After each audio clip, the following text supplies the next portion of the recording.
So we are we're in Yakov, Brachot 56a. As it says, the Gemara is now going to say how Bar Hedya's interpretations of Rava's dreams eventually changed in tone. So what happens? The Sof, in the end, Ata Rava came to Bar Hedya, and he gave him payment for interpreting his dreams. Suddenly he decides he's going to change his tact for whatever reasons, and he decides he's going to pay him. Good. Chaze, and he says to him, after paying him, so he said, Chaze, Ashita Tanafal, in my dream I saw that the wall of my house had collapsed.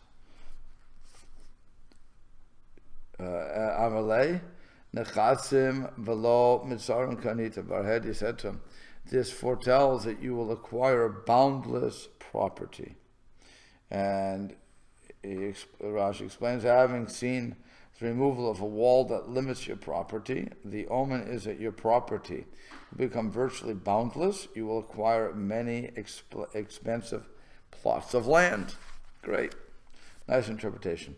Amalei, he said to him, another dream, Chazai apanda de Abaya denafal v'chashin avke. In my dream I saw the mansion of Abaya had fallen, and I was covered with his dust. So what do you say that means? It's the Gemara. Is that a good dream or a bad dream? You know he's being paid now, so obviously you have to go good. So what do you think that means? What was Abaya's house, just for argument's sake? Was it a mansion? Well, he had a mansion, but also he was the head of the yeshiva. So he's covered with his dust. I mean, you could take this a lot of different ways. So I'm going to go. You could become the Rosh Yeshiva. That would be one thing you could say. You could say you're going to get you're covered with his dust, which means you're going to get all his money, all his strength, whatever. So let's see what he says. Amalei Bar Hedya said to him, Abaya Shachiv. Oh, worse. Abaya's die. This will indicate that Abaya will die. Umi Tifte Ativagavech, and his academy will come to you. He will succeed him as the head of the academy. And the Archos explains in Rava's life, it indeed came to pass that he took over Abaya's academy, and his wife also died, as foretold in the early exchange with Bar Hedya. Chronologically, however, the latter dream concerning Rava's ascendancy to the head of Abaya's academy was fulfilled first. Fine. Yeah. Can dreams like I saw my friend's mansion fall and I was covered in his dust, could that be actually, if you don't go to an interpreter, and if you personally just take that literally, could you, like, for dreams, if you don't believe it's going to happen, if it doesn't connect with you, then it doesn't have any power, it's null. So then, if you have a dream like, my friend's house is going to collapse and be covered in dust, and you yourself take that literally, and you don't go to an interpreter, so it's that interpretation that you gave yourself sticks with you. Can that come true? Can it just be literal? So remember where the Gemara is starting. The Gemara is starting with the premise that the dream goes after the interpretation. Right. That's all I'm saying. So what happens is, if the Gemara further said that if I don't say what the dream is, it's like an undelivered letter. The nurse is not read, so therefore nothing will happen. So I would have to speak it out and give it my own interpretation, if you will, and then at that point maybe it could become out that way. But at the same time, you're looking for interpretation, not just straight. I saw a movie, as it were, and I expect this to happen, because that hardly ever happens. If it does happen, by the way, that means you had a bit of prophecy. So you should be very afraid of that if you see the same thing happening, because now you're foretelling the future. But like I said, we're not dealing with that here. Really, we're dealing with, I had a dream. I don't know what the dream means. It bothered me. So what I did was I went to an interpreter, and the dream now follows. If the interpretation makes sense to me, if it could happen, so then it may very well happen. It doesn't mean it's guaranteed. Again, all these are stories that did come true, and that's why it's in the Gemara. And there's all the interpretation did come true, and to prove the point that it follows the interpretation. At the same time, if interpret it one way, and it would happen in another way. And that's with the he went to 24 people, and it happened 20, in their 24 ways. So, like I said, you have to be careful. It could be I'm looking for it to happen, like I said, self-fulfilling prophecy, or it could just be that's how they interpret it, so it gets written down that way, and you're going to go with it. The best thing always is to ignore that dream. Don't say it to anybody. Certainly if it's a bad dream. If it's a good, and even if it's a good dream, by the way, unless you know the person's going to interpret it well, why bother putting yourself into that situation? Because as we're seeing here, a dream, the same dream, can be taken one way. You can interpret it one way, where it's very happy, or the other way, where it's not. Right. It seems that the dream's for. I saw a cabbage on a barrel. Okay. I saw my friend's mansion collapse and it was covered in its dust, which is a bit more real. I mean, a cabbage on a barrel, sure you can put a cabbage on a barrel. I mean, you will see a cabbage on a barrel. And then he sees a cabbage on a barrel gone. Right. But that one seems a bit more vague and more like. Right. I know, I understand. That's what I'm saying. That all of these, remember, they are the rabbis, and in this generation of people, they were very in tune with what they see, and they wanted to understand why Hashem was presenting them with this vision. So that's why they were worried. A regular guy who dreams that he had a cabbage on the barrel probably would not run to the dream. First of all, he didn't have money to run to a dream interpreter. Think about what we have today. People have aches and pains. The rich person is going to run every 2 seconds to the doctor. The doctor is going to give the patient either nothing's wrong with you, you're a hypochondriac, which he'll never say because he wants the money, but he'll let him keep coming back and come back and back and back and back, collect the money, because the person's very in tune, if you will, with the body, as compared to a blue-collar worker, which wakes up, a blue-collar worker is okay. A blue-collar worker which wakes up with some pain in his back, neck, shoulders, whatever, and says, yeah, this too will come to pass, takes a shower or doesn't, goes to work and puts in a full day of work and never thinking twice about it. He could be having a heart attack, you wouldn't know about it. Well, I guess a heart attack you would know, but all the people have many heart attacks and they don't know it. They do, this whole thing. They figure they have indigestion, so they don't have time. And the point is, they don't have the time to run to the doctor, nor do they have the resources to run to a doctor. And that's why some people die very, very early, because they don't have the resources and they don't pay attention to the signals that they're getting from their body. And they just figure this too will come to pass. And it doesn't. And they die. I hate to be so blunt about that. That's really what happens. It's compared to the person who's sensitive. So here also, if I'm having a dream and I don't have money and I have to go to work, I don't have time to go to the dream interpreter and say, tell me what I dreamt. I saw a cabbage on a barrel. Doesn't have time for that. And somebody has time and somebody has money. So remember, he's ahead of you. He's ahead of a yeshiva. These guys are not small fries. They have money. So, and they're figuring, and they're tuned into the spiritual world. Are there some, I guess it all depends on the person, but some, as it gets more and visibly worse, like you can say a cabin on better, that means everything will spoil and your mind will be horrible. Or it means you can be rich. Or be rich. It can go, it's vague, it's very vague. And right. You get to a building collapse and it's my friend's house and it's coming with us. And you get to things like the city's burning and there's fire and blood's running through the streets. At some point, whether or not you're the head of the yeshiva and you're tuned in with the spirituality of everything, or you're the guy, when you see that dream, that's obviously not a good dream. Yeah, but again, why would I say it to anybody? Right. If I saw the city on fire and people dying and doing everything else, I can either assume that the election went well, or depending on who was elected, or I can assume, or I can check out. Actually, I can check out. Did I see a horror movie? Did I see something? Did I see something? Did I see a press release? Was I reading something? Did I eat something that was bad? There's a lot of things that can cause dreams to happen. Remember, we all have these images. We've all seen New York destroyed.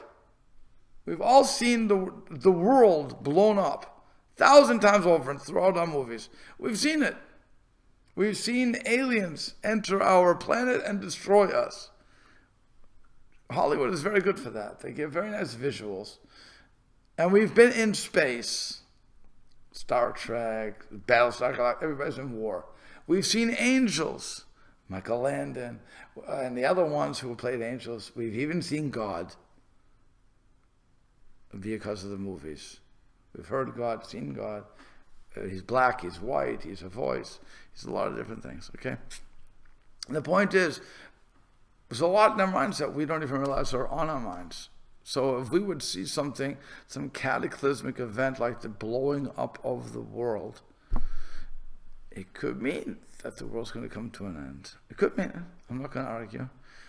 But the odds are it meant that you had something on your mind, and in your mind something's cataclysmic.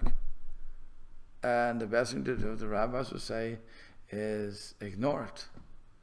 Forget it. It's a dream. A dream is a dream is a dream. Again, I have to be tuned in, and I have to go to somebody who actually knows what they're talking about. Otherwise, if I go to somebody else and I tell them, I saw the end of the world. So he says, so you're going to die in a year. Thanks a lot. Thanks, man. All right. Now, again, do I have to believe him?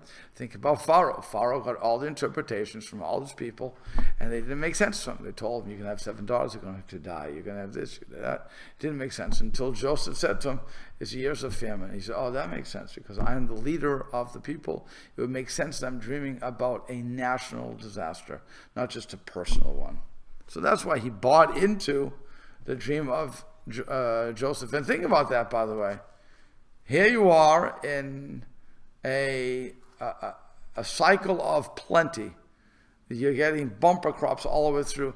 And suddenly this Hebrew slave, who doesn't speak your language, told you in 7 years, right now you're in famine, Hashem is speaking to you.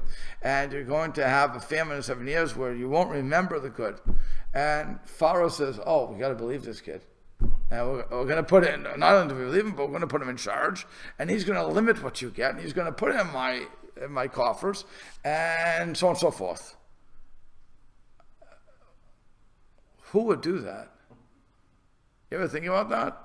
The amazing amount of trust you have to have in that kid who was a slave. It's an amazing thing when you think about it. Again, we all read the story and we all blah, blah, blah. But if was he 30 years old? He got out of jail. He's 30. He's 30 years old. He's been in jail for 12 years. He doesn't know what's going on in the world. He comes up with this interpretation, and then they say, no, of course we have to do this, and we'll put you in charge. It's like putting the robber in front, what is the expression? Put the fox in charge of the hen house. What are you doing? He could ship the money wherever it came from. He could embezzle you. He could do a lot of things. But the point is, he trusted him. Okay. And it went against nature, actually. But that's the power of the dream. That's the power of accepting what happened. And that's, I think, Reagan also went to fortune tellers or whatever it was. I forget what it was, but he used to go to that too. It's recorded that he used to go to these places and take their advice. Well, it's not better than what the other guys do. They flip the coin. What does it matter? But that's what I'm saying about dreams. You understand? So if you do see a house collapsing, you can take it a lot of different ways. You can take it as, again, you had something going on. But remember, what's scaring Rava is not that he saw his house fall. He saw Abaya's house fall. He's friends with Abaya. He may argue with him left and right in every single page of the Gemara, but they were still friends. They loved each other. And that's what it is. If I have a chevrut, if I have a study partner, when we're here, we're at war. Because we want to get to understand the Talmud. We want to understand what's going on, not only the Talmud, but the Torah. We want to understand it. We want to really serve Hashem at our highest. So we're going to argue. I'm right, you're right, prove it, blah, and we're yelling, and it looks like we're in mamish war. Then what happens? Like progresses. What happens right after that? When we close the books, we go for a cup of coffee. We're the best of friends. How's your wife? How's the kids? What's going on? It's an amazing thing. But that's really what good study partners look like. The bad study partners look like this. Good, okay, and they just go on. There's no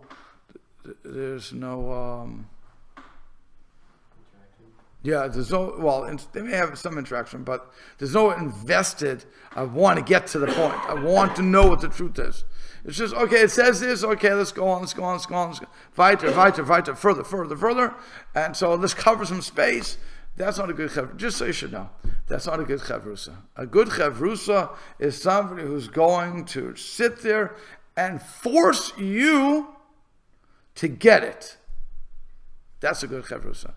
And they are so far and few between. I don't know how many good chavrus you have in your yeshiva. In your whole yeshiva experience. You have one? Yeah. One. How many chavrus do you have? A lot more than that. That's right. Okay? You need the person to argue with you, but for the point only for here. To understand the truth of what's going on. To get the point. You think you know, my Rebbe used to say it to me. Who can, not to me personally, but to all of us, who can explain what I just said? We all have our excuses why we couldn't say it. So he said, so you don't even understand it. Again, we'll say it again. Yeah, that's the point. If I can't explain my point to you, I don't understand the story. I have to be able to explain my point. But more than that, I have to tell you why your point is no good. That I have to tell you. And you have to either come to prove your point is good and I'm wrong, or you have to capitulate. That's a real good, it's a good chavrusa. You agree? That's a good chavrusa. What we all want is a guy who just says, let's go. I don't have time, let's go. That's just, just moving on, not doing anything. David can tell you, he was a chavrusas. Whoever was a good chavrusa, that was the best learning you ever had. What? That's the one you remember. Right, it's the best learning you ever had, and people don't appreciate it. When they see you, they think, oh, these guys are going to kill each other. No, but they go honest. Like I said, once you close the book, then you're friends again. When you're there, you're not friends. Okay, you understand what I'm saying? So that was a Bar Hedya Rava. They would argue, when you get into Baba Metzia, Baba Kama, Baba Batra, it's like, guys, take a shower already. Go away from me. Leave me alone. You're arguing every page. He says one, you said it. How much time you can argue? That's how good they were, though. Okay. So here, let's go on. So Amalei Chazeh Apanda Didin did not fall. So Rava said to him, in my dream, I saw my mansion fall. Oh, Fatukuli Alma, everyone came to the ruin. Shakya Levente, and they took away brick after brick. Amalei Shmatatach Mibadran and Baalma. Bar Hedya said to him, this indicates that your teachings will spread throughout the world. Now again, he could have taken that to, you ever read the book A Christmas Carol? Scrooge. I'm looking at Scrooge dying. Okay, in the dream, what the angel is showing him, or whatever they called him, what they call the ghost. Thank you. The ghost is showing him when he dies. So what happens? Everybody's coming to his house and ripping his clothes away because he's such a cheap guy, and everybody just wants to remember that scene. Okay, so I could interpret it like that too. The house burned down, and everybody is fell. Everybody's coming in and grabbing things from me. They're taking it. They don't have respect for me. I could interpret it that way, or the way he interprets it. Your spreadings, your teaching go out throughout the whole world. So Bar Hedya interprets the bricks as symbols of Rava's teachings. They would be seized upon by the masses and disseminated throughout the world. Amalei Chazai Ivka Reishi. Rava further said in a dream, I saw my head split. Venata Mokri, and my brain fell out. Oh, talking about good dreams we're having here. Okay. So Amalei Udramibe Sadin Afik.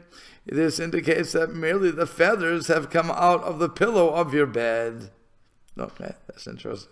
Amalei Akrun HaLeila Mishra B'Chelma. Lastly, Rava said to him, the Egyptian Hallel, what says all this, just regular Hallel that we say refers to the collection of Psalms, recited on Pesach, and so on and so forth, as praise for God on his festivals. All this Hallel is also recited on other festivals. It's nevertheless called the Egyptian Hallel because it is only on Pesach that the Psalms are recited at night as well as by day. This collection of Psalms is not to be confused with Hallel, the great Hallel. That's where it says Hodul Hashem Kito, Kidan Chasdo, Kidan Chasdo, Kidan Chasdo. Okay, so what happens? Amarle Nisa Mitrachah Shelach. Bar Hedya said to him, this indicates that miracles will happen to you. So he says the Egyptian Hallel is generally recited in commemoration of Hashem's miraculous deliverance of the Jewish people from various crises. Hence, Bar Hedya told Rava that the vision of his Hallel portends that he will experience miracles. Who suggested the word? Okay, fine. So now, here he goes. He's paying this guy. He's getting great feedback. So let's see what happens. Havakai Azil Bahade Bar Hedya was once traveling together with Rava in a boat. Bar Hedya, though, decided to disembark. Amar Bahade Gavra Dimidrache Nisa Lamali. For he said, why does it serve me to travel along with a man to whom a miracle will happen? Perhaps the time has come for the miracle to occur and the boat will sink. He will miraculously be saved, and I will drown. Bahade de Kaisalik, while Bar Hedya was disembarking, now falls Sifra, meaning a book fell from him. Ashkeche Rava v'chaz dahave k'tivbe. Rava found it and saw it, and the book was written, Kol achalamot holchen acharapeh. The realization of all dreams follows the mouth. The import of the dream depends on the interpretation given to it. Now, here's an interesting statement, right? Because what Rava didn't know this. This is the first time he's seeing this. Since you have to say, the way he's looking at it, it must be the first time he's seeing it. Maybe it's like the dream stuff. It's the first time they actually connected with him. Oh, I like that. Very good. Could be the first time he's connecting with him. But I even have a problem with that because he's always going for dream interpretations. But it's interesting that he's found a book, it's written, and suddenly he gets angry. He says, Amar, seeing this, Baravia said to Bar Hedya, Rasha, wicked person, b'didach kaima v'tzarat and kulihai. The interpretations of my dreams was dependent upon you, and it was you who caused me so much pain. And he said, Rashi explains, it was within your power to interpret these dreams positively or negatively, and you converted my dreams into harbingers of evil.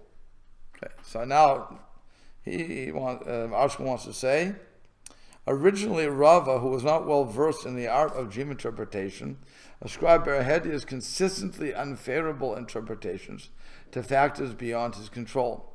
That is, Rava presumed that the dreams he shared with Abaye had inherently different meaning for each of them, based upon his and Abaye's difference in nature, conditions of birth, and upon glancing at Bar Hedya's handbook. However, Rava realized that the discrepancy of interpretation came only from Bar Hedya's greed. Okay, so he knew about Kol HaCholamot, Hochen Achar, he knew that they all go after the mouth. But what he didn't realize was that Bar Hedya understood that to say that when it comes of depending on how I do, in other words, depending on what star I was born under, and that's why you're interpreting this way. Are you being like a Navi? And there's a prophet. Are you being a Navi which tells me this is what it is? Or are you doing it on your own? You know how to do it. You know how to look at it, dream, interpret it. Now the question is, are you doing it properly or not? Okay. So was it, I have two things. So was it the interpreter? It was his book, right? That he found? Or was it? Rava found the interpreter's book. Right. And then, so then he said to the interpreter, you're a bad interpreter because you're working the dreams for yourself. Depending on if you got money or not. Right. because if you pay you get good. If you don't, you get bad. And it comes from your mouth, and you can change it. So Correct. It's bad. Right. So the second one is for like what I said before, where it says this is the first time I connected with him because he thought it was the interpreter's book. It was now more in front of him. He could put two and two together clearly. Right. Correct. It seems maybe that Rava, even if he knew this teaching, he might have thought that it follows the interpreter because of the interpreter just saying what his mazel was. Right. That's what you're saying. Right. Right. Correct.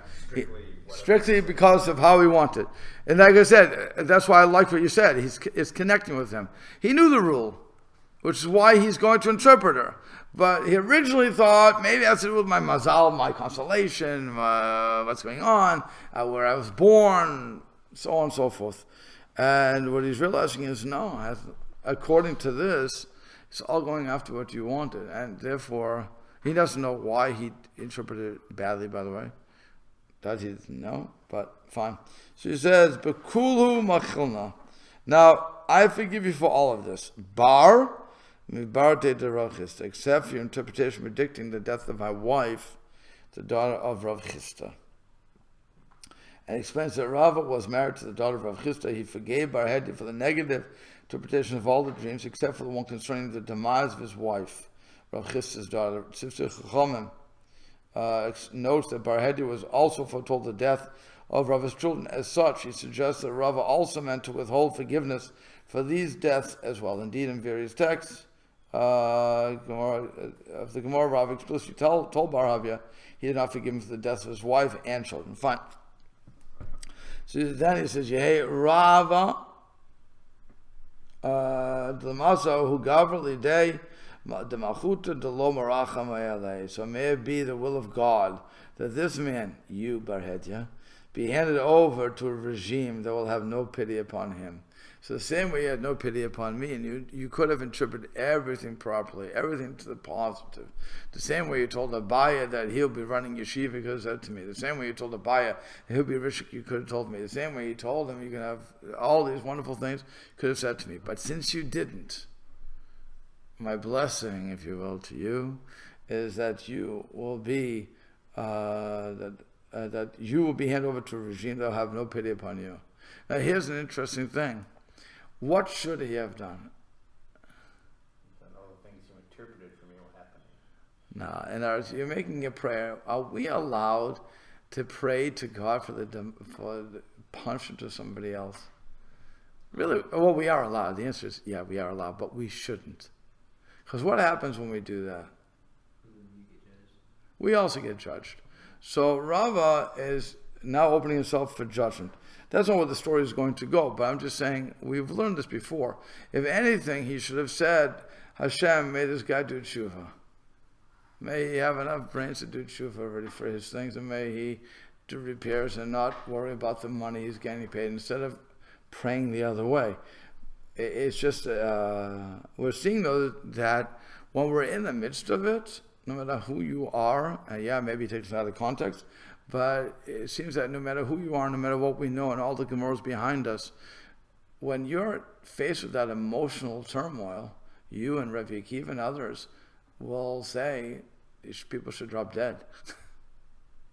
And of course, their words have a lot of power.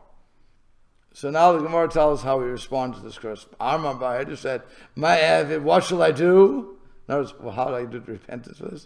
We have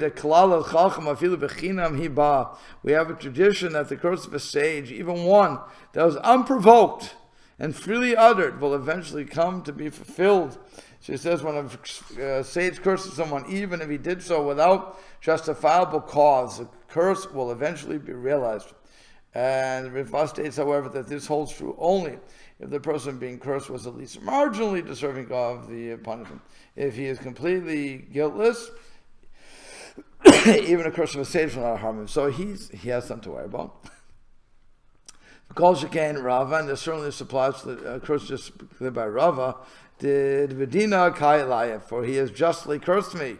Amar Eikum ve'egle. Bar Hedya said, I will arise and go into exile. To Amamar, for the master said, Galut mechaperet avon. Exile atones for sin. He says this is from the Rambam, and explained the notion that exile leads to atonement. The Rambam observes that beginning a new life in a foreign land is a humbling experience. Humility produced by exile leads to contrition and hence to atonement. Now, exile is something very interesting. If you go to the Tomer Devara, the palm tree of Devara, so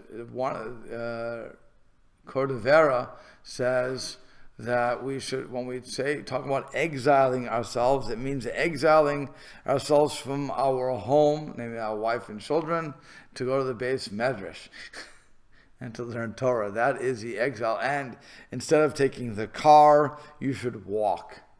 You should trudge along to put yourself a little more burden. That's how you do tshuva. That's how you exile yourself. You don't run to a different land, so on and so forth. But that's how we can fulfill this dictum of galut mechaper tavon, because when I go away and I am humbled, or whatever the case is, that is what's going to atone for the sins. It's best not to sin. Let's be open with that too. Don't go away from Hashem. You won't have to exile yourself. Anyway, here's what goes. So come Galei the Be Roma A. He rose and exiled himself to the house of the Romans. Then he went to Rome. Azal Yativ Apicha Deresh Turzina Demalka. So when he went there, he went and sat by the door of the master of the royal treasury. And what happens? Reish Turzini Chazachama. Oh, so what happened? The master of the treasury saw a dream. Amalei said to Bar Hedya, Chazachama Da'aya Machata De Ezbati. I saw in my dream that a needle was inserted into my finger. Amalei, Bar Hedya said to him, How please, Zusa? He didn't learn his lesson. Give me a Zeus, and I'll interpret the dream for you. Pay me. Well, now it says pay me. Oh, he always said pay me. It was always pay me. We just didn't hear it every single time. But he always had to be paid. Oh, I thought, so then why wasn't Rava paying him? He didn't want to. Oh, okay. Didn't want to. Because before, It's like when I pass out this tzedakah. Right. Some people put in, some people don't. right before, it was The other guy would give. Rava did, one of the arguments, if I remember correctly, before was, Rava didn't know. So, I mean... He didn't know the dream. He didn't know the interpretation was dependent upon the money paid. But he knew the guy wanted to get paid. It's like anything else. I do my job, I want to get paid. Give me a tip, give me something. Yeah. Right. So here he's telling you, he's dealing with the Rome. He's dealing with somebody who's not aware of what he wants. So give me a Zeus. Okay. But he didn't give him a Zeus. So he told him nothing. The master of the treasury then said to Bar Hedya, I further saw in my dream that a worm had set itself into my two fingers. Amalei havli zuzah. Again, he replied, give me a zuz and I'll interpret it. Lo yahavle, lo amalei. He didn't give it to him, and Bar Hedya did not say a thing to him. Amalei, finally the master of the treasury said to him, Chazai denafal tichlak of kuliyad. I saw in a dream that a worm had set itself upon my whole hand. This time Bar Hedya offered a reply. Amalei nafal tichlak of kulei shira'i. He said to him, what you have seen indicates that worms have set themselves upon all of the royal silk garb that was under your supervision. Now he tells him, okay, fine. Sham'e be'malka, the royal court heard that the silk was ruined. V'atuya l'reish tarzina kai katzalei, and they brought the master of the treasury before him and they killed him. Amalahu. However, before they put him to death, he said to them, Ana amai, of all people, why are you killing me? Atulahai tahaviyadavalo Amar. Bring us said the one who knew of the impending disaster, namely this Bar Hedya, but did not declare any warning of it. Atuye the Bar Hedya. So they brought Bar Hedya before them, and upon investigating the matter, Amrilay, they said to him, Amtu Zuz Didach, on account of your mere Zuz, delay caused by your insistence that you be paid before interpreting these dreams, Charvu Shirai Demalka, the silks of the king have been destroyed. So what happens? Kafitu train araze bechavla. They bound two cedar trees with a rope. Asrachad kara'e lechad arza. They tied one with his legs to one cedar tree. You know this is going right. Vahai kara'e lechad azar. and the other leg to the tree. V'sharu l'chavlad ad shalek reshe, and they untied the rope, binding the two trees together until his head split. Azal kol chad v'chad v'kaim aduchte. That is, each cedar tree recoiled until it stood in its original place. Vistalek v'nafal v'train, and as a result, his body split and fell into two pieces. So that's the way he ended off. And in any case, the intent of the Gemara is that when the rope was untied, the cedar trees went back into its place, destroying Bar Hedya's body. Okay, fine. Drawn and quartered. They tie a rope around your arm, leg, and they have horses. And they right. This is the old-fashioned way. Wasn't that the way that they killed Vashti also, I heard? Something similar. They tied her between two trees and chopped them down. Oh, so first of all, there's an argument whether or not she was killed. So, according to the argument that she wasn't killed, no. According to the other one, I never heard. So, why would they want to kill her like that, though? I just remember hearing that from when I was younger. Okay, I remember it. Vashti is Achashverosh's first wife from the porn story. Now, also, Bar Hedya, by the way, I should have said this before.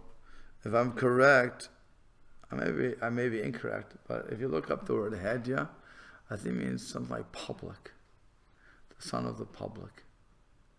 Well, it could just be a name. It could just be his real name, but it could be a name that was made up too, just to make a point. It could be anybody.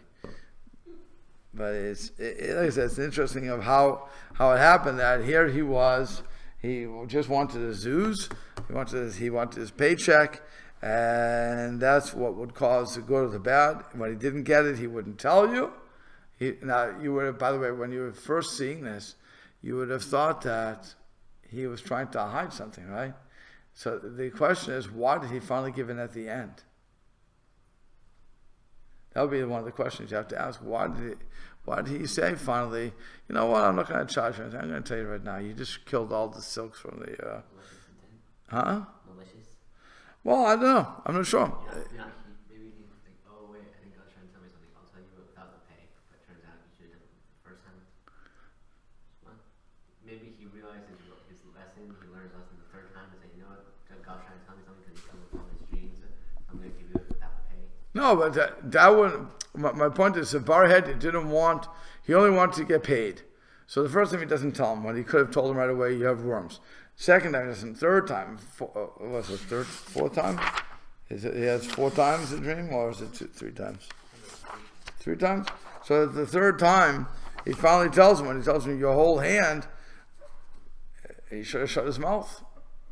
And that's it, you walk away. Now then, they find out everything's destroyed, it's okay. No harm, no foul. Nobody's hurt. Maybe the guy will be killed, but he couldn't point to Bar Hedya.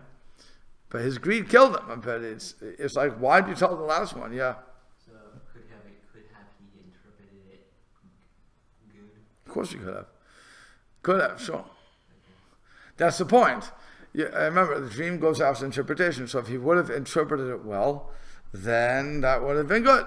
But if he interprets it, but the point is that he always knew it was bad, and he doesn't say it. That's why they kill him.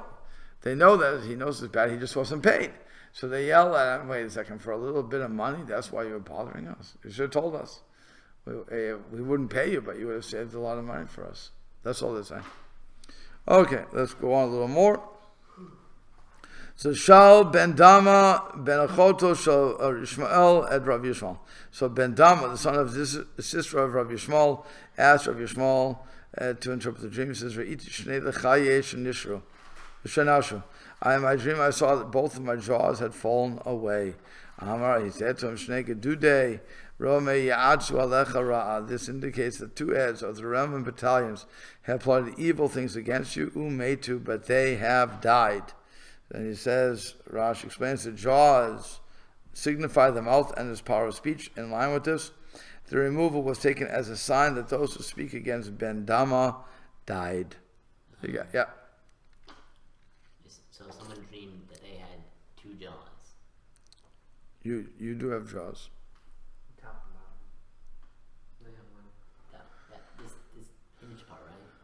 Yeah. That's the bottom jaw. What's the top called? jaw. So the entire. They saw that he saw his entire jaw come off. His whole body. right. His whole mouth. Right. So right. Yeah. So not just that. I mean, if it's both your jaws and it's your jaw, your entire jaw. Right. If it's just your bottom jaw, then your bottom jaw fell off. Right. So he says both my jaws, both my teeth fell out. Okay. My teeth fell out. Again, you could have these dreams. Let's not look away at these.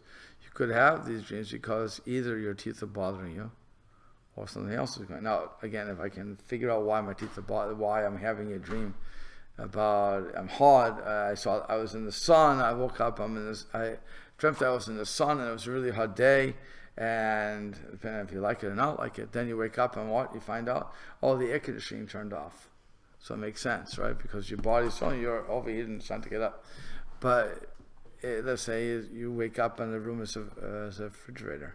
So now you can't say, not refrigerator, but the air conditioning is working well. And so you can't blame it on that. So now what do you do? Oh, you have a fever or something's going on.